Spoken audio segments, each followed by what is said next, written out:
I served in the 9th Division in Vietnam. I began in February of '68, and then I left in mid-February '69. Okay, and as far as my story goes, well, it's a big win for the military as well as me. Okay, what happened was, about 6 months into my tour of Vietnam, they gave us state-of-the-art radar equipment, ground surveillance radar equipment. And then they would send us out wherever the military thought there might be activity at night. So we set up a radar just outside Saigon back in October of '68 or so, somewhere in there. And one night I'm operating the radar equipment, and I picked up some activity that, the radar wasn't precise. All you had was dots, hundreds if not thousands of little dots. So you had to study the screens. There were two different screens. So there was about 2,000 dots we had to look at. Anyway, I saw what seemed to be activity. I called in artillery, gave them the coordinates. They fired on it, and I thought nothing of it because I'd done it before, many times before. Well, sunrise came about an hour later, and I was about ready to lay down, and one of my buddies said, "Come over here." We were in a tall building with a balcony. I went to the balcony. Here's Navy radar, or not radar, but jets, fighter jets. And they're blasting the area that we had been covering that night. All right? And again, I didn't think that much of it. I said, wow, that's interesting. I hadn't seen that before. So they pulled us out. We never had to go back again. And the military couldn't have been more pleased. They were very happy with us. And again, they didn't give any detail. I didn't know too much about it. They gave me my own Jeep. They sent me on a second R&R. So, something happened that was pretty significant. I didn't know what. 43 years later, I happened to turn on the TV set, and it was PBS, and it was about Vietnam, 1968. Well, so I looked at it, watched it closely, and sure enough, about 2/3 into the thing, here are these jets at the same place, same time, and I learned a little bit more about what happened that night. What happened was, apparently there was underground complex that the Viet Cong and North Vietnamese had dug out, and there were hundreds of soldiers underneath there. And when the artillery shells landed, it forced them out of the underground tunnels. And then the Navy jets came in and started taking care of them.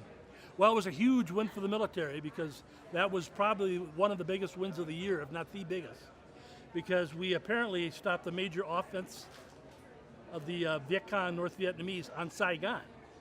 If you know about Tet Offensive, you know we lost about 2,500 soldiers during the Tet Offensive. Well, this kind of put a little damper on that, or maybe a big damper. I'm not sure how big. You can only surmise. But I'm thinking that night we saved a lot of lives, our soldiers' lives. So that's a big win. We moved around, but just south of Saigon primarily. We're there covering Saigon, or that area. Like I said, the military doesn't tell you anything. I mean, they wined us and dined us like you wouldn't believe. I had the best steaks of my life from the Army.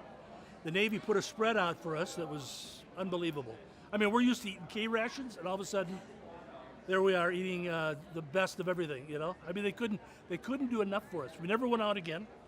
Like I said, I think, and I've heard this from more than one source, they thought we probably were going to be taken out if we did, because we had our radar set up high, easy to see, and as soon as they saw that, they probably would have gone after us. But so we never had to go out again. That was a major win for all of us.